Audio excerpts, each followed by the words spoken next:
ಓಂ ಶಾಂತಿ. ಇಂದಿನ ದಿನಾಂಕ 30/1/2025. ಪ್ರಾರ್ಥಮುರಳಿ ಬಾಪ್ತಾದ ಮಧುಬನ. ಮಧುರ ಮಕ್ಕಳೇ, ಈ ಹಳೆಯ ಪ್ರಪಂಚದಲ್ಲಿ ಯಾವುದೇ ಪ್ರಕಾರದ ಸಾರವಿಲ್ಲ. ಆದ್ದರಿಂದ ನೀವು ನಿಮ್ಮ ಮನಸ್ಸನ್ನು ಇದರಿಂದ ದೂರವಿಡಬೇಕಾಗಿದೆ. ತಂದೆಯ ನೆನಪನ್ನು ಮರೆತಿದ್ದೇ ಆದರೆ ಶಿಕ್ಷೆಯನ್ನು ಅನುಭವಿಸಬೇಕಾಗುತ್ತದೆ. ಪ್ರಶ್ನೆ: ತಂದೆಯ ಮುಖ್ಯ ಸಲಹೆ ಏನಾಗಿದೆ?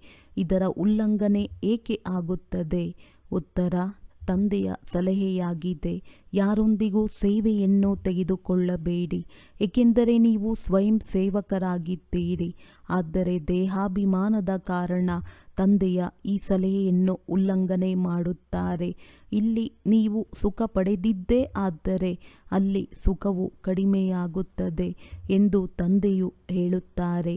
ಕೆಲವು ಮಕ್ಕಳು ನಾವು ಸ್ವತಂತ್ರವಾಗಿರುತ್ತೇವೆ ಎಂದು ಹೇಳುತ್ತಾರೆ, ಆದರೆ ನೀವೆಲ್ಲರೂ ತಂದೆಯ ಮೇಲೆ ಅವಲಂಬಿತರಾಗಿದ್ದೀರಿ. ಗೀತೆ: ಹೃದಯದ ಆಶ್ರಯವು ತುಂಡರಿಸಿ ಹೋಗಬಾರದು. ಓಂ ಶಾಂತಿ. ಶಿವ ಭಗವಾನುವಾಚ. ತನ್ನ ಸಾಲಿಗ್ರಾಮಗಳ ಪ್ರತಿ. ಶಿವ ಮತ್ತು ಸಾಲಿಗ್ರಾಮಗಳನ್ನು ಎಲ್ಲ ಮನುಷ್ಯರು ತಿಳಿದುಕೊಂಡಿದ್ದಾರೆ. ಇಬ್ಬರು ನಿರಾಕಾರನಾಗಿದ್ದಾರೆ. ಈಗ ಕೃಷ್ಣ ಭಗವಾನುವಾಚ ಎಂದು ಹೇಳಲು ಸಾಧ್ಯವಿಲ್ಲ. ಭಗವಂತನೊಬ್ಬರೇ ಇದ್ದಾರೆ ಅಂದಾಗ ಶಿವ ಭಗವಾನುವಾಚ ಯಾರ ಪ್ರತಿ? ಆತ್ಮೀಯ ಮಕ್ಕಳ ಪ್ರತಿ ತಂದೆಯು ತಿಳಿಸಿದ್ದಾರೆ. ಮಕ್ಕಳ ಸಂಬಂಧವು ತಂದೆಯೊಂದಿಗಿದೆ, ಏಕೆಂದರೆ ಪತಿತ ಪಾವನ ಜ್ಞಾನಸಾಗರ ಸ್ವರ್ಗದ ಆಸ್ತಿಯನ್ನು ಕೊಡುವಂಥವರು ಶಿವ ತಂದೆಯೇ ಆಗಿದ್ದಾರೆ. ಅವರನ್ನೇ ನೆನಪು ಮಾಡಬೇಕು. ಬ್ರಹ್ಮರವರು ಅವರ ಭಾಗ್ಯಶಾಲಿ ರಥವಾಗಿದ್ದಾರೆ. ರಥದ ಮೂಲಕವೇ ತಂದೆಯು ಆಸ್ತಿಯನ್ನು ಕೊಡುತ್ತಾರೆ. ಬ್ರಹ್ಮರವರು ಆಸ್ತಿಯನ್ನು ಕೊಡುವವರಲ್ಲ, ತೆಗೆದುಕೊಳ್ಳುವವರಾಗಿದ್ದಾರೆ. ಅಂದಾಗ ಮಕ್ಕಳು ತನ್ನನ್ನು ಆತ್ಮನೆಂದು ತಿಳಿದು ತಂದೆಯನ್ನು ನೆನಪು ಮಾಡಬೇಕು. ಉದಾಹರಣೆಗೆ, ರಥಕ್ಕೆ ಏನಾದರೂ ತೊಂದರೆಯಾದರೆ ತೊಂದರೆಯಾಯಿತೆಂದು ತಿಳಿಯಿರಿ, ಅಥವಾ ಕಾರಣ ಅಕಾರಣದಿಂದ ಮಕ್ಕಳಿಗೆ ಮುರುಳಿಯು ಸಿಗಲಿಲ್ಲವೆಂದರೆ ಮಕ್ಕಳ ಪೂರ್ಣ ಗಮನ ಶಿವ ತಂದೆಯ ಕಡೆಗೆ ಹೋಗುತ್ತದೆ. ಅವರು ಎಂದೂ ಸಹ ಅನಾರೋಗ್ಯರಾಗಲು ಸಾಧ್ಯವಿಲ್ಲ. ಮಕ್ಕಳಿಗೆ ಇಷ್ಟೆಲ್ಲ ಜ್ಞಾನವು ಸಿಕ್ಕಿದೆ, ಅದನ್ನು ತಿಳಿಸಿಕೊಡಲು ಸಾಧ್ಯವಿದೆ. ಪ್ರದರ್ಶನಿಯಲ್ಲಿ ಮಕ್ಕಳು ಎಷ್ಟೊಂದು ತಿಳಿಸಿಕೊಡುತ್ತಾರೆ. ಮಕ್ಕಳಲ್ಲಿ ಜ್ಞಾನವಿದೆ ಎಲ್ಲವೇ. ಪ್ರತಿಯೊಬ್ಬರ ಬುದ್ಧಿಯಲ್ಲಿ ಚಿತ್ರಗಳ ಜ್ಞಾನವು ತುಂಬಲ್ಪಟ್ಟಿದೆ. ಮಕ್ಕಳು ಎಲ್ಲಿಯೂ ಸಿಲುಕಿಕೊಳ್ಳಲು ಸಾಧ್ಯವಿಲ್ಲ. ಪೋಸ್ಟ್ ಬರುವುದು ಹೋಗುವುದು ನಿಂತು ಹೋಯಿತೆಂದು ತಿಳಿದುಕೊಳ್ಳಿ. ಸ್ಟ್ರೈಕ್ ಆಯಿತೆಂದರೆ ಮತ್ತೇನು ಮಾಡುತ್ತೀರಿ? ಜ್ಞಾನವಂತೂ ಮಕ್ಕಳಲ್ಲಿದೆ. ಸತ್ಯಯುಗವಿತ್ತು, ಈಗ ಕಲಿಯುಗ ಹಳೆಯದಾಗಿದೆ ಎಂದು ತಿಳಿಸಿಕೊಡಿ. ಗೀತೆಯಲ್ಲಿಯೂ ಸಹ ಹಳೆಯ ಪ್ರಪಂಚದಲ್ಲಿ ಯಾವುದೇ ಸಾರವಿಲ್ಲ, ಆದ್ದರಿಂದ ಇದರಲ್ಲಿ ಮನಸ್ಸನ್ನಿಡಬೇಡಿ ಎಂದು ಹೇಳಲಾಗಿದೆ. ಇಲ್ಲವೆಂದರೆ ಶಿಕ್ಷೆಯನ್ನನುಭವಿಸಬೇಕಾಗುತ್ತದೆ. ತಂದೆಯ ನೆನಪಿನಿಂದ ಶಿಕ್ಷೆಯು ಕಡಿಮೆಯಾಗುತ್ತದೆ. ತಂದೆಯ ನೆನಪನ್ನು ಮರೆತಾಗ ಮತ್ತೆ ಶಿಕ್ಷೆಯನ್ನು ಅನುಭವಿಸಬೇಕಾಗುವುದು, ಮತ್ತೆ ಹಳೆಯ ಪ್ರಪಂಚದಲ್ಲಿ ಹೋಗುವುದು. ಈ ರೀತಿಯಾಗಬಾರದು. ಈ ರೀತಿ ಅನೇಕರು ಹೋಗಿದ್ದಾರೆ. ಕೆಲವರಿಗೆ ತಂದೆಯ ನೆನಪೇ ಇಲ್ಲ. ಹಳೆಯ ಪ್ರಪಂಚದೊಂದಿಗೆ ಮನಸ್ಸು ಸಿಲುಕಿಕೊಂಡಿದೆ. ಪ್ರಪಂಚವು ಬಹಳ ಕೆಟ್ಟು ಹೋಗಿದೆ. ಯಾರೊಂದಿಗಾದರೂ ಮನಸ್ಸು ಸಿಲುಕಿಕೊಂಡರೆ ಶಿಕ್ಷೆಯು ಬಹಳಷ್ಟು ಸಿಗುತ್ತದೆ. ಮಕ್ಕಳು ಜ್ಞಾನವನ್ನು ಕೇಳಬೇಕು. ಭಕ್ತಿ ಮಾರ್ಗದ ಗೀತೆಯನ್ನು ಸಹ ಕೇಳಬಾರದು. ನೀವು ಈಗ ಸಂಗಮದಲ್ಲಿದ್ದೀರಿ. ಜ್ಞಾನಸಾಗರ ತಂದೆಯ ಮೂಲಕ ನಿಮಗೆ ಸಂಗಮದಲ್ಲಿಯೇ ಜ್ಞಾನವು ಸಿಗುತ್ತದೆ. ಪ್ರಪಂಚದಲ್ಲಿ ಜ್ಞಾನಸಾಗರ ಒಬ್ಬರೇ ಆಗಿದ್ದಾರೆಂಬುದು ಯಾರಿಗೂ ತಿಳಿದಿಲ್ಲ. ಅವರು ಯಾವಾಗ ಜ್ಞಾನವನ್ನು ಕೊಡುತ್ತಾರೆಯೋ ಆಗ ಮನುಷ್ಯರದ್ದು ಸದ್ಗತಿಯಾಗುತ್ತದೆ. ಸದ್ಗತಿದಾತ ಒಬ್ಬರೇ ಆಗಿದ್ದಾರೆ. ಅವರ ಮತದಂತೆ ನಡೆಯಬೇಕು. ಮಾಯೆಯು ಯಾರನ್ನೂ ಸಹ ಬಿಡುವುದಿಲ್ಲ. ದೇಹಾಭಿಮಾನದ ನಂತರವೇ ಒಂದಲ್ಲ ಒಂದು ತಪ್ಪುಗಳಾಗುತ್ತವೆ. ಕೆಲವರು ಸೆಮಿಕಾಮಕ್ಕೆ ವಶರಾಗುತ್ತಾರೆ, ಕೆಲವರು ಕ್ರೋಧಕ್ಕೆ ವಶರಾಗುತ್ತಾರೆ. ಮನಸ್ಸಿನಲ್ಲಿ ಬಿರುಗಾಳಿಗಳಂತೂ ಬಹಳ ಬರುತ್ತವೆ. ಪ್ರೀತಿ ಮಾಡಬೇಕು, ಅದು ಮಾಡಬೇಕು, ಇದು ಮಾಡಬೇಕು. ಯಾರದೇ ಶರೀರದೊಂದಿಗೆ ಮನಸ್ಸನ್ನಿಡಬಾರದು. ತನ್ನನ್ನು ಆತ್ಮನೆಂದು ತಿಳಿಯಿರಿ, ಆಗ ಶರೀರದ ಪರಿವೇ ಇರುವುದಿಲ್ಲವೆಂದು ತಂದೆಯು ತಿಳಿಯುತ್ತಾರೆ. ಇಲ್ಲವೆಂದರೆ ತಂದೆಯ ಆಜ್ಞೆಯ ಉಲ್ಲಂಘನೆ ಮಾಡಿದಂತಾಗುತ್ತದೆ. ದೇಹದ ಅಹಂಕಾರದಿಂದ ಬಹಳ ನಷ್ಟವಾಗುತ್ತದೆ. ಆದ್ದರಿಂದ ದೇಹ ಸಹಿತ ಎಲ್ಲವನ್ನೂ ಮರೆಯಬೇಕಾಗಿದೆ. ಕೇವಲ ತಂದೆಯನ್ನೂ ಮತ್ತು ಮನೆಯನ್ನೂ ನೆನಪು ಮಾಡಬೇಕು. ಆತ್ಮರಿಗೆ ತಂದೆಯು ತಿಳಿಸುತ್ತಾರೆ, ಶರೀರದಿಂದ ಕೆಲಸ ಮಾಡುತ್ತಾ ನನ್ನನ್ನು ನೆನಪು ಮಾಡಿದ್ದೇ ಆದರೆ ವಿಕರ್ಮವು ಭಸ್ಮವಾಗುತ್ತದೆ. ದಾರಿಯಂತೂ ಬಹಳ ಸಹಜವಾಗಿದೆ. ಇವರೂ ಸಹ ನಿಮ್ಮಿಂದ ತಪ್ಪುಗಳಾಗುತ್ತವೆ ಎಂದು ತಿಳಿಯುತ್ತಾರೆ. ಆದರೆ ತಪ್ಪುಗಳಲ್ಲಿಯೂ ಮುಳುಗುತ್ತಾ ಹೋಗುವುದು. ಈ ರೀತಿ ಆಗಬಾರದು. ಒಂದು ದೊಡ್ಡ ತಪ್ಪಾಯಿತೆಂದರೆ ಮತ್ತೆ ಆ ತಪ್ಪನ್ನು ಮಾಡಬಾರದು. ತಮ್ಮ ಕಿವಿಯನ್ನಿಡಿಯಬೇಕು. ಮತ್ತೆ ಈ ತಪ್ಪು ಆಗುವುದಿಲ್ಲ. ಪುರುಷಾರ್ಥವನ್ನು ಮಾಡಬೇಕು. ಒಂದು ವೇಳೆ ಮತ್ತೆ ಮತ್ತೆ ತಪ್ಪುಗಳಾಗುತ್ತಾ ಇದ್ದರೆ ನನಗೆ ಬಹಳ ನಷ್ಟವಾಗುತ್ತಾ ಇದೆ ಎಂದು ತಿಳಿಯಬೇಕು. ತಪ್ಪನ್ನು ಮಾಡುತ್ತಾ ಮಾಡುತ್ತಾ ದುರ್ಗತಿಯನ್ನು ಹೊಂದುತ್ತೀರಲ್ಲವೇ? ಇಷ್ಟೊಂದು ದೊಡ್ಡ ಏಣಿಯನ್ನು ಇಳಿದು ಏನಾಗಿ ಬಿಟ್ಟಿದ್ದೀರಿ? ಮೊದಲಾದರೂ ಈ ತಿಳುವಳಿಕೆ ಇರಲಿಲ್ಲ.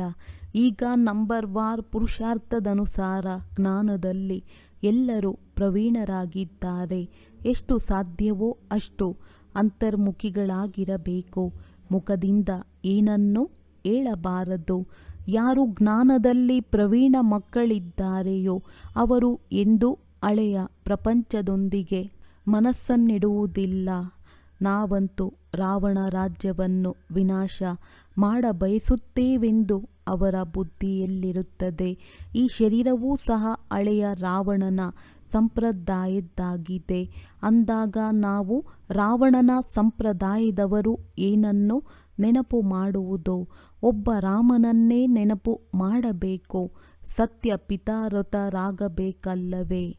ನನ್ನನ್ನು ನೆನಪು ಮಾಡಿದ್ದೇ ಆದರೆ ನಿಮ್ಮ ವಿಕರ್ಮ ವಿನಾಶವಾಗುತ್ತದೆ ಎಂದು ತಂದೆಯು ತಿಳಿಸುತ್ತಾರೆ. ಪಿತಾರಥ ಅಥವಾ ಭಗವಂತನ ವ್ರತ ಉಳ್ಳವರಾಗಬೇಕು.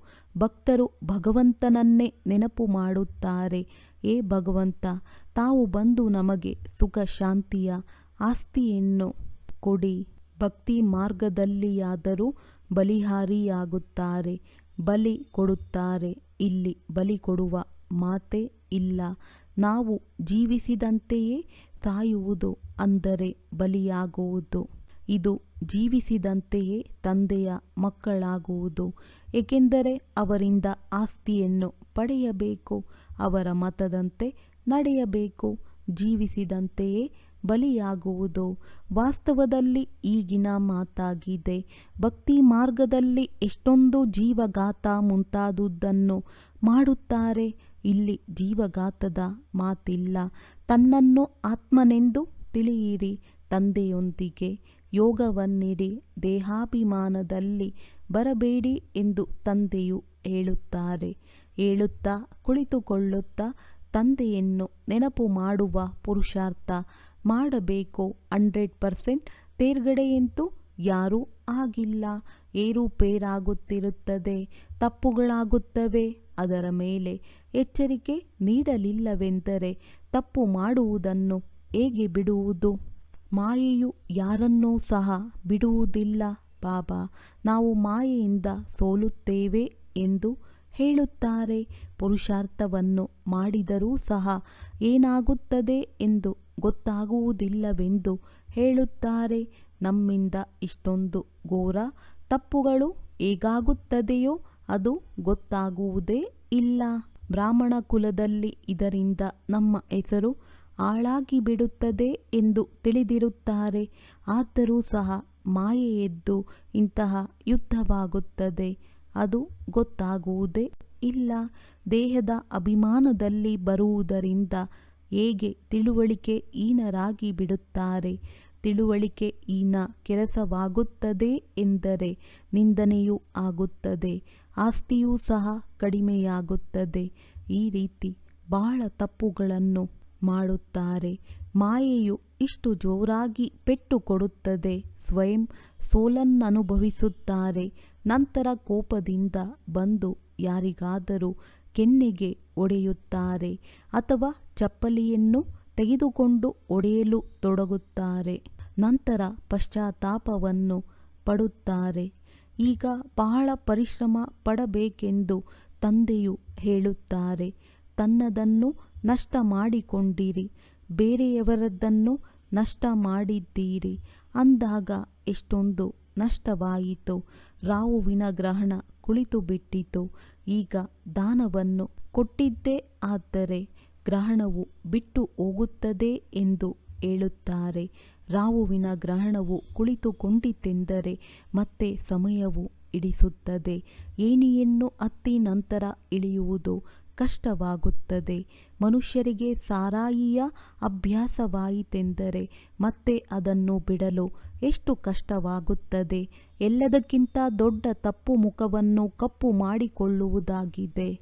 ಗಳಿಗೆ ಗಳಿಗೆಗೆ ಶರೀರವನ್ನು ನೆನಪು ಮಾಡುವುದು. ಮಕ್ಕಳು ಇರುತ್ತಾರೆಂದರೆ ಅವರದ್ದೇ ನೆನಪು ಬರುತ್ತಾ ಇರುತ್ತದೆ. ಅಂಥವರು ಅನ್ಯರಿಗೆ ಜ್ಞಾನವನ್ನೇನು ಕೊಡುತ್ತಾರೆ? ಅವರದ್ದನ್ನು ಯಾರೂ ಸಹ ಕೇಳುವುದಿಲ್ಲ. ನೀವೀಗ ಎಲ್ಲರನ್ನೂ ಮರೆಯುವ ಪ್ರಯತ್ನಪಡಿ. ಒಬ್ಬರ ನೆನಪನ್ನು ಮಾಡುತ್ತೇವೆ. ಇದರಲ್ಲಿ ಬಹಳ ಎಚ್ಚರಿಕೆ ವಹಿಸಬೇಕು. ಮಾಯೆಯು ಬಹಳ ತೀಕ್ಷ್ಣವಾಗಿದೆ. ಇಡೀ ದಿನ ಶಿವತಂದೆಯನ್ನು ನೆನಪು ಮಾಡುವ ವಿಚಾರವಿರಬೇಕು. ಈಗ ನಾಟಕವು ಪೂರ್ಣವಾಗುತ್ತದೆ. ಈಗ ನಾವು ಹೋಗಬೇಕಾಗಿದೆ. ಈ ಶರೀರವೂ ಸಹ ಸಮಾಪ್ತಿಯಾಗುತ್ತದೆ. ತಂದೆಯನ್ನು ಎಷ್ಟು ನೆನಪು ಮಾಡುತ್ತೀರೆಂದರೆ ದೇಹಾಭಿಮಾನವು ಬಿಟ್ಟು ಹೋಗುತ್ತದೆ ಮತ್ತು ಯಾರದ್ದೇ ನೆನಪು ಬರುವುದಿಲ್ಲ. ಎಷ್ಟು ದೊಡ್ಡ ಗುರಿಯಾಗಿದೆ. ಒಬ್ಬ ತಂದೆಯ ವಿನಃ ಮತ್ಯಾರೊಂದಿಗೂ ಮನಸ್ಸನ್ನಿಡಬಾರದು. ಇಲ್ಲವೆಂದರೆ ಅವಶ್ಯವಾಗಿ ಅವರೇ ಮುಂದೆ ಬರುತ್ತಾರೆ. ಬಹಳ ಶ್ರೇಷ್ಠವಾದಂತಹ ಗುರಿ ಇದೆ. ಹೇಳುವುದಂತೂ ಬಹಳ ಸಹಜವಾಗಿದೆ. ಲಕ್ಷ್ಯದಲ್ಲಿ ಯಾರಾದರೊಬ್ಬರು ಹುಟ್ಟಿಕೊಳ್ಳುತ್ತಾರೆ. ವಿದ್ಯಾರ್ಥಿ ವೇತನವನ್ನು ತೆಗೆದುಕೊಳ್ಳುತ್ತಾರಲ್ಲವೇ? ಯಾರು ಚೆನ್ನಾಗಿ ಪರಿಶ್ರಮ ಪಡುತ್ತಾರೋ ಅವರು ಅವಶ್ಯವಾಗಿ ವಿದ್ಯಾರ್ಥಿ ವೇತನವನ್ನು ತೆಗೆದುಕೊಳ್ಳುತ್ತಾರೆ. ನಾನು ಹೇಗೆ ಸೇವೆಯನ್ನು ಮಾಡುತ್ತೇನೆ ಎಂಬುದನ್ನು ಸಾಕ್ಷಿಯಾಗಿ ನೋಡಬೇಕಷ್ಟೇ. ನಾವು ಸ್ಥೂಲ ಸೇವೆಯನ್ನು ಬಿಟ್ಟು ಇದರಲ್ಲಿಯೇ ತೊಡಗಬೇಕೆಂದು ಬಹಳ ಮಕ್ಕಳು ಹೇಳುತ್ತಾರೆ. ಆದರೆ ತಂದೆಯು ಸಂದರ್ಭವನ್ನು ಸಹ ನೋಡುತ್ತಾರೆ. ಒಂಟಿಯಾಗಿದ್ದಾರೆಯೇ? ಯಾವುದೇ ಸಂಬಂಧಿಕರಿಲ್ಲವೇ? ಇಲ್ಲವೆಂದರೆ ಪರವಾಗಿಲ್ಲ. ಆದರೂ ಸಹ ನೌಕರಿಯನ್ನು ಮಾಡಿ ಮತ್ತು ಈ ಸೇವೆಯನ್ನು ಮಾಡಿ. ನೌಕರಿಯಲ್ಲಿಯೂ ಸಹ ಅನೇಕರ ಜೊತೆ ಮಾತುಕತೆ ನಡೆಯುತ್ತದೆ. ನೀವು ಮಕ್ಕಳಿಗಂತೂ ಬಹಳ ಜ್ಞಾನವು ಸಿಕ್ಕಿದೆ. ಮಕ್ಕಳ ಮೂಲಕವೇ ತಂದೆಯು ಬಹಳಷ್ಟು ಸೇವೆ ಮಾಡಿಸುತ್ತಾರೆ. ಯಾರಲ್ಲಾದರೂ ಪ್ರವೇಶವಾಗಿ ಸೇವೆ ಮಾಡುತ್ತಾರೆ. ಸೇವೆಯನ್ನಂತೂ ಮಾಡಲೇಬೇಕಾಗಿದೆ. ಯಾರ ತಲೆಯ ಮೇಲೆ ಜವಾಬ್ದಾರಿ ಇರುತ್ತದೆಯೋ ಅವರು ಹೇಗೆ ನಿದ್ದೆ ಮಾಡಲು ಸಾಧ್ಯ? ಶಿವತಂದೆಯಂತೂ ಜ್ಯೋತಿಯಾಗಿದ್ದಾರೆ. ನಾನು ಹಗಲು ರಾತ್ರಿ ಸೇವೆ ಮಾಡುತ್ತೇನೆಂದು ತಂದೆಯು ಹೇಳುತ್ತಾರೆ. ಆದರೆ ಶರೀರಕ್ಕೆ ದಣಿವಾಗುತ್ತದೆ. ಶರೀರವು ಕೆಲಸ ಮಾಡದಿದ್ದರೆ ಆತ್ಮವಂತೂ ಏನು ಮಾಡುತ್ತದೆ? ತಂದೆಯಂತೂ ಅವಿಶ್ರಾಂತರಾಗಿದ್ದಾರಲ್ಲವೇ? ಅವರು ಜಾಗಂತ ಜ್ಯೋತಿ ಇಡೀ ಜಗತ್ತನ್ನೇ ಎಚ್ಚರಿಸುತ್ತಾರೆ. ಅವರ ಪಾತ್ರವೇ ಅದ್ಭುತವಾಗಿದೆ. ಅದನ್ನು ನೀವು ಮಕ್ಕಳೂ ಸಹ ಕೆಲವರೇ ತಿಳಿದುಕೊಂಡಿದ್ದೀರಿ. ತಂದೆಯು ಕಾಲರ ಕಾಲನಾಗಿದ್ದಾರೆ. ಅವರ ಆಜ್ಞೆಯನ್ನು ಒಪ್ಪುವುದಿಲ್ಲವೆಂದರೆ ಶಿಕ್ಷೆಯನ್ನು ಭೋಗಿಸುತ್ತೀರಿ. ಯಾರೊಂದಿಗೂ ಸೇವೆಯನ್ನು ತೆಗೆದುಕೊಳ್ಳಬೇಡಿ ಎಂಬುದು ತಂದೆಯ ಮುಖ್ಯ ಸೂಚನೆಯಾಗಿದೆ.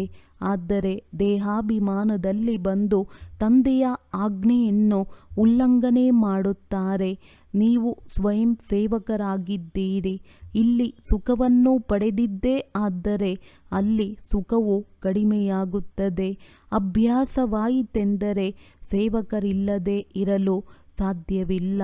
ನಾವು ಸ್ವತಂತ್ರವಾಗಿರಬೇಕೆಂದು ಕೆಲವರು ಹೇಳುತ್ತಾರೆ. ಆದರೆ ಅವಲಂಬಿತರಾಗಿರುವುದು ಒಳ್ಳೆಯದಾಗಿದೆ ಎಂದು ತಂದೆಯು ತಿಳಿಸುತ್ತಾರೆ. ನೀವೆಲ್ಲರೂ ತಂದೆಯನ್ನವಲಂಬಿಸಿದ್ದೀರಿ. ಸ್ವತಂತ್ರರಾಗುತ್ತೀರೆಂದರೆ ಬಿದ್ದು ಹೋಗುತ್ತೀರಿ. ನೀವೆಲ್ಲರೂ ಶಿವ ತಂದೆಯನ್ನವಲಂಬಿಸಿದ್ದೀರಿ. ಇಡೀ ಪ್ರಪಂಚವೇ ಅವಲಂಬಿತವಾಗಿದೆ. ಆದ್ದರಿಂದ ಪತಿತ ಪಾವನ ಬನ್ನಿ ಎಂದು ಹೇಳುತ್ತಾರೆ. ಅವರಿಂದಲೇ ಸುಖ ಶಾಂತಿಯೂ ಸಿಗುತ್ತದೆ. ಆದರೆ ತಿಳಿದುಕೊಳ್ಳುವುದಿಲ್ಲ. ಭಕ್ತಿ ಮಾರ್ಗದ ಸಮಯವನ್ನು ಸಹ ಪಾಸ್ ಮಾಡಬೇಕಾಗಿದೆ. ಯಾವಾಗ ರಾತ್ರಿಯಾಗುವುದೋ ಆಗ ತಂದೆಯು ಬರಬೇಕಾಗುತ್ತದೆ. 1 ಸೆಕೆಂಡಿನ ವ್ಯತ್ಯಾಸವಾಗಲು ಸಾಧ್ಯವಿಲ್ಲ. ನಾನು ಈ ಡ್ರಾಮಾವನ್ನು ತಿಳಿದುಕೊಂಡಿರುವವನಾಗಿದ್ದೇನೆಂದು ತಂದೆಯು ತಿಳಿಸುತ್ತಾರೆ. ಡ್ರಾಮಾದ ಆದಿ ಮಧ್ಯ ಅಂತ್ಯವನ್ನು ಮತ್ಯಾರೂ ತಿಳಿದುಕೊಂಡಿಲ್ಲ. ಸತ್ಯಯುಗದಿಂದ ಹಿಡಿದು ಈ ಜ್ಞಾನವು ಪ್ರಾಯಲೋಪವಾಗಿದೆ. ಈಗ ನೀವು ರಚಯಿತ ಮತ್ತು ರಚನೆಯ ಆದಿ ಮಧ್ಯ ಅಂತ್ಯವನ್ನು ತಿಳಿದುಕೊಂಡಿದ್ದೀರಿ. ಇದಕ್ಕೆ ಜ್ಞಾನವೆಂದು ಹೇಳಲಾಗುತ್ತದೆ. ಉಳಿದೆಲ್ಲವೂ ಭಕ್ತಿಯಾಗಿದೆ. ತಂದೆಯನ್ನು ಜ್ಞಾನಪೂರ್ಣನೆಂದು ಹೇಳುತ್ತಾರೆ. ನಮಗೆ ಅವರಿಂದ ಜ್ಞಾನವು ಸಿಗುತ್ತಾ ಇದೆ. ಮಕ್ಕಳಿಗೆ ಒಳ್ಳೆಯ ನಶೆ ಇರಬೇಕು. ಆದರೆ ರಾಜಧಾನಿಯು ಸ್ಥಾಪನೆಯಾಗುತ್ತಾ ಇದೆ ಎಂಬುದೂ ಸಹ ತಿಳಿದಿದೆ. ಕೆಲವರು ಪ್ರಜೆಯಲ್ಲಿಯೂ ಸಹ ಸಾಧಾರಣ ನೌಕರ ಚಾಕರರಾಗುತ್ತಾರೆ. ಸ್ವಲ್ಪವಾದರೂ ಜ್ಞಾನದ ಅರಿವು ಮೂಡುವುದಿಲ್ಲ. ವಿಚಿತ್ರವಲ್ಲವೇ? ಜ್ಞಾನವಂತೂ ಬಹಳ ಸಹಜವಾಗಿದೆ. 84 ಜನ್ಮಗಳ ಚಕ್ರವು ಈಗ ಪೂರ್ಣವಾಗಲಿದೆ. ಈಗ ಮನೆಗೆ ಹಿಂತಿರುಗಿ ಹೋಗಬೇಕಾಗಿದೆ. ನಾವು ಡ್ರಾಮಾದ ಮುಖ್ಯ ಪಾತ್ರಧಾರಿಗಳಾಗಿದ್ದೇವೆ. 84 ಜನ್ಮಗಳ ಚಕ್ರವು ಪೂರ್ಣವಾಗಿದೆ. ಡ್ರಾಮಾದಲ್ಲಿ ನಾಯಕ ನಾಯಕಿಯರ ಪಾತ್ರವು ನಮ್ಮದೇ ಆಗಿದೆ. ಇದು ಎಷ್ಟು ಸುಲಭವಾಗಿದೆ. ಆದರೂ ಅದೃಷ್ಟದಲ್ಲಿಲ್ಲವೆಂದರೆ ಅದೃಷ್ಟವನ್ನು ರೂಪಿಸುವವರು ಏನು ಮಾಡುತ್ತಾರೆ? ಓದಿನಲ್ಲಿಯೂ ಈ ರೀತಿಯಾಗುತ್ತದೆ. ಕೆಲವರು ಅನುತ್ತೀರ್ಣರಾಗುತ್ತಾರೆ. ಇದು ಎಷ್ಟು ದೊಡ್ಡ ಪಾಠಶಾಲೆಯಾಗಿದೆ. ರಾಜಧಾನಿಯು ಸ್ಥಾಪನೆಯಾಗಲಿದೆ. ಈಗ ಯಾರು ಎಷ್ಟು ಓದುತ್ತಾರೆ, ನಾವು ಯಾವ ಪದವಿಯನ್ನು ಪಡೆಯುತ್ತೇವೆ ಎಂಬುದನ್ನು ಮಕ್ಕಳು ತಿಳಿದುಕೊಳ್ಳುತ್ತೀರಿ. ಅನೇಕ ಮಕ್ಕಳಿದ್ದಾರೆ. ಆದರೆ ಎಲ್ಲ ಮಕ್ಕಳು ವಾರಸುದಾರರಾಗಲು ಸಾಧ್ಯವಿಲ್ಲ. ಪವಿತ್ರರಾಗುವುದು ಬಹಳ ಕಷ್ಟವಾಗಿದೆ. ತಂದೆಯು ಎಷ್ಟೊಂದು ಸಹಜವಾಗಿ ತಿಳಿಸಿಕೊಡುತ್ತಾರೆ. ಈಗ ನಾಟಕವು ಪೂರ್ಣವಾಗುತ್ತಿದೆ. ತಂದೆಯ ನೆನಪಿನಿಂದ ಸತೋಪ್ರಧಾನರಾಗಿ ಸತೋಪ್ರಧಾನ ಜಗತ್ತಿಗೆ ಮಾಲೀಕರಾಗಬೇಕು. ಎಷ್ಟು ಸಾಧ್ಯವೋ ಅಷ್ಟು ನೆನಪಿನಲ್ಲಿರಬೇಕು. ಆದರೆ ಅದೃಷ್ಟದಲ್ಲಿಲ್ಲವೆಂದರೆ ತಂದೆಯ ಬದಲಾಗಿ ಯಾರು ಯಾರನ್ನೋ ನೆನಪು ಮಾಡುತ್ತಾರೆ. ಮನಸ್ಸನ್ನಿಡುವುದರಿಂದ ಬಹಳಷ್ಟು ಅಳಬೇಕಾಗುತ್ತದೆ. ಹಳೆಯ ಪ್ರಪಂಚದೊಂದಿಗೆ ಮನಸ್ಸನ್ನಿಡಬೇಡಿ ಎಂದು ತಂದೆಯೂ ತಿಳಿಸುತ್ತಾರೆ. ಇದಂತೂ ಸಮಾಪ್ತಿಯಾಗಲಿದೆ ಎಂಬುದು ಬೇರೆ ಯಾರಿಗೂ ತಿಳಿದಿಲ್ಲ. ಅವರು ಕಲಿಯುಗವು ಇನ್ನೂ ಬಹಳ ಸಮಯವಿರುತ್ತದೆ ಎಂದು ತಿಳಿದಿದ್ದಾರೆ. ಘೋರ ನಿದ್ದೆಯಲ್ಲಿ ಮಲಗಿಬಿಟ್ಟಿದ್ದಾರೆ.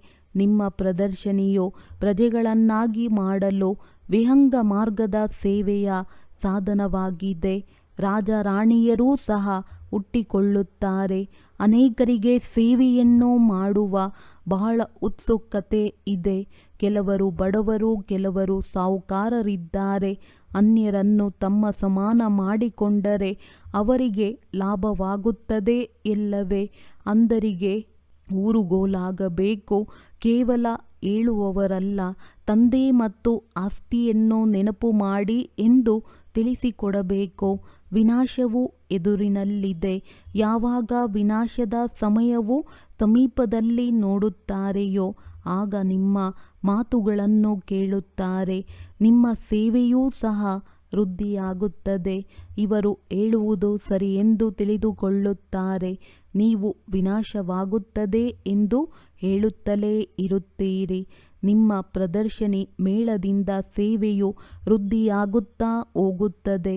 ಪ್ರಯತ್ನಪಟ್ಟು ಯಾವುದಾದರೂ ಒಳ್ಳೆಯ ಹಾಲ್ ಸಿಕ್ಕಿದ್ದೇ ಆದರೆ ಬಾಡಿಗೆಗೆ ತೆಗೆದುಕೊಳ್ಳಲು ನಾವು ತಯಾರಿದ್ದೇವೆ.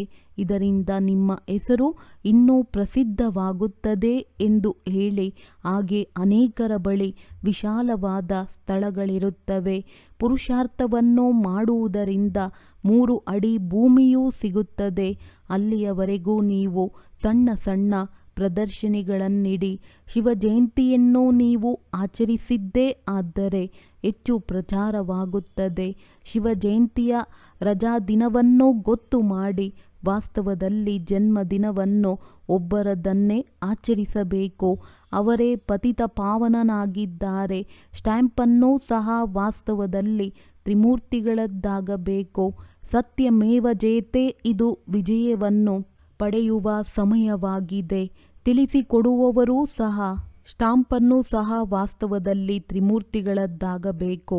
ಸತ್ಯಮೇವ ಜಯತೆ, ಇದು ವಿಜಯವನ್ನು ಪಡೆಯುವ ಸಮಯವಾಗಿದೆ. ತಿಳಿಸಿಕೊಡುವವರೂ ಸಹ ಬುದ್ಧಿವಂತರಾಗಿರಬೇಕು. ಸೇವಾ ಕೇಂದ್ರದಲ್ಲಿ ಯಾರು ಮುಖ್ಯವಾಗಿದ್ದಾರೆಯೋ ಅವರು ಬಹಳ ಗಮನ ಕೊಡಬೇಕು. ತಮ್ಮ ಸ್ಟಾಂಪನ್ನು ಹೊರಡಿಸಲು ಸಾಧ್ಯವಿದೆ. ಇದು ತ್ರಿಮೂರ್ತಿ ಶಿವ ಜಯಂತಿಯಾಗಿದೆ. ಕೇವಲ ಶಿವ ಜಯಂತಿ ಎಂದು ಹೇಳುವುದರಿಂದ ಅವರಿಗೆ ಅರ್ಥವಾಗಲು ಸಾಧ್ಯವಿಲ್ಲ. ಈಗ ಈ ಕೆಲಸವನ್ನು ಮಕ್ಕಳೇ ಮಾಡಬೇಕು. ಅನೇಕರ ಕಲ್ಯಾಣ ಮಾಡಬೇಕೆಂದರೆ ಎಷ್ಟೊಂದು ಲಿಫ್ಟ್ ಸಿಗುತ್ತದೆ, ಸರ್ವೀಸಿನ ಲಿಫ್ಟ್ ಸಿಗುತ್ತದೆ. ಪ್ರದರ್ಶನಿಯಿಂದ ಬಹಳಷ್ಟು ಸೇವೆಯಾಗಲು ಸಾಧ್ಯವಿದೆ. ಪ್ರಜೆಗಳಂತೂ ಆಗುತ್ತಾರಲ್ಲವೇ. ಸೇವೆಯಲ್ಲಿ ಯಾವ ಮಕ್ಕಳ ಗಮನವಿರುತ್ತದೆ ಎಂದು ತಂದೆಯು ನೋಡುತ್ತಾರೆ. ಅವರೇ ಹೃದಯವನ್ನೇರುತ್ತಾರೆ. ಒಳ್ಳೆಯದು. ಮಧುರಾತಿ ಮಧುರ ಅಗಲಿ ಹೋಗಿ ಮರಳಿ ಸಿಕ್ಕಿರುವಂತಹ ಮಕ್ಕಳಿಗೆ ಪ್ರೀತಿಯ ಮಾತ್ಪಿತಾ ಬಾಪ್ತಾದಾರವರ ನೆನಪು, ಪ್ರೀತಿ ಹಾಗೂ ನಮಸ್ತೆ. ಆತ್ಮೀಯ ಮಕ್ಕಳಿಗೆ ಆತ್ಮೀಯ ತಂದೆಯ ನಮಸ್ತೆ. ಧಾರಣೆಗಾಗಿ ಮುಖ್ಯ ಸಾರ. ಒಂದು ವೇಳೆ ಒಮ್ಮೆ ಏನಾದರೂ ತಪ್ಪಾಯಿತೆಂದರೆ ಅದೇ ಸಮಯದಲ್ಲಿ ಕಿವಿ ಹಿಡಿದುಕೊಳ್ಳಬೇಕು. ಮತ್ತೊಮ್ಮೆ ಆ ತಪ್ಪು ಆಗಬಾರದು. ಎಂದೂ ಸಹ ದೇಹದ ಅಹಂಕಾರದಲ್ಲಿ ಬರಬಾರದು. ಜ್ಞಾನದಲ್ಲಿ ಪ್ರವೀಣರಾಗಿ ಅಂತರ್ಮುಖಿಗಳಾಗಬೇಕು. ಸತ್ಯ ಪಿತಾರೊತರಾಗಬೇಕು. ಜೀವಿಸಿದಂತೆಯೇ ಬಲಿಯಾಗಬೇಕು. ಯಾರೊಂದಿಗೂ ಸಹ ಮನಸ್ಸನ್ನಿಡಬಾರದು. ತಿಳುವಳಿಕೆ ಹೀನವಾದ ಯಾವುದೇ ಕೆಲಸ ಮಾಡಬಾರದು. ವರದಾನ: ವಿಯೋಗಕ್ಕೆ ಸದಾ ಕಾಲಕ್ಕಾಗಿ ಬೀಳ್ಕೊಡುಗೆ ಕೊಡುವಂತಹ ಸ್ನೇಹಿ ಸ್ವರೂಪ ಭವ. ಯಾವುದು ಸ್ನೇಹಿಗೆ ಇಷ್ಟವಿದೆಯೋ ಅದೇ ಸ್ನೇಹ ಮಾಡುವಂಥವರಿಗೂ ಇಷ್ಟವಾಗಬೇಕು. ಇದೇ ಸ್ನೇಹದ ಸ್ವರೂಪವಾಗಿದೆ. ನಡೆಯುವುದು, ತಿನ್ನುವುದು, ಕುಡಿಯುವುದು, ವಾಸಿಸುವುದು ಸ್ನೇಹಿಯ ದಿಲ್ ಪಸಂದ್ ಆಗಿರಲಿ. ಅದಕ್ಕಾಗಿ ಯಾವುದೇ ಸಂಕಲ್ಪ ಅಥವಾ ಕರ್ಮ ಮಾಡಿದರೆ ಮೊದಲು ಯೋಚಿಸಿ, ಇದು ಸ್ನೇಹಿ ತಂದೆಯ ದಿಲ್ ಪಸಂದ್ ಆಗಿದೆಯೇ ಎಂದು. ಇಂತಹ ಸತ್ಯ ಸ್ನೇಹಿಯಾಗಿ ಆಗ ನಿರಂತರ ಯೋಗಿ, ಸಹಜ ಯೋಗಿಯಾಗಿ ಬಿಡುವಿರಿ. ಒಂದು ವೇಳೆ ಸ್ನೇಹಿ ಸ್ವರೂಪಕ್ಕೆ ಸಮಾನ ಸ್ವರೂಪರಾಗಿ ಪರಿವರ್ತನೆ ಮಾಡಿದಾಗ ಅಮರ ಭವದ ವರದಾನ ಸಿಕ್ಕಿಬಿಡುವುದು ಮತ್ತು ವಿಯೋಗವನ್ನು ಸದಾ ಕಾಲಕ್ಕಾಗಿ ಬೀಳ್ಕೊಡುಗೆ ಸಿಕ್ಕಿಬಿಡುವುದು. ಸ್ಲೋಗನ್: ಸ್ವಭಾವ ಸರಳ ಮತ್ತು ಪುರುಷಾರ್ಥವನ್ನು ಅಟೆನ್ಷನ್ ಉಳ್ಳದ್ದನ್ನಾಗಿ ಮಾಡಿ ತಮ್ಮ ಶಕ್ತಿಶಾಲಿ ಮನಸ್ಸ ಮೂಲಕ ಸಕಾಶ ಕೊಡುವ ಸೇವೆಯನ್ನು ಮಾಡಿರಿ. ಹೇಗೆ ಬೀಜದಲ್ಲಿ ಇಡೀ ವೃಕ್ಷ ಸಮಾವೇಶವಾಗಿರುತ್ತದೆ, ಇಂತಹ ಸಂಕಲ್ಪರೂಪಿ ಬೀಜದಲ್ಲಿ ಇಡೀ ವೃಕ್ಷದ ವಿಸ್ತಾರ ಸಮಾವೇಶವಾಗಲಿ. ಆಗ ಸಂಕಲ್ಪಗಳ ಏರುಪೇರು ಸಮಾಪ್ತಿಯಾಗುತ್ತದೆ. ಹೇಗೆ ಇತ್ತೀಚೆಗೆ ಪ್ರಪಂಚದಲ್ಲಿ ರಾಜನೀತಿಯ ಏರುಪೇರು, ವಸ್ತುಗಳ ಮೌಲ್ಯದ ಏರುಪೇರು, ಕರೆನ್ಸಿಯ ಏರುಪೇರು, ಕರ್ಮಭೋಗದ ಏರುಪೇರು, ಧರ್ಮದ ಏರುಪೇರು ಹೆಚ್ಚುತ್ತಾ ಹೋಗುತ್ತಿದೆ. ಆ ಏರುಪೇರಿನಿಂದ ಸ್ವಯಂವನ್ನು ಅಥವಾ ಸರ್ವರನ್ನು ಬಚಾವ್ ಮಾಡುವುದಕ್ಕಾಗಿ ಮನಸ್ಸು ಬುದ್ಧಿಯನ್ನು ಏಕಾಗ್ರ ಮಾಡುವ ಅಭ್ಯಾಸ ಮಾಡುತ್ತಾ ಸಕಾಶ ಕೊಡುವ ಸೇವೆ ಮಾಡುತ್ತಿರುತ್ತೀರಿ. ಒಳ್ಳೆಯದು. ಓಂ ಶಾಂತಿ.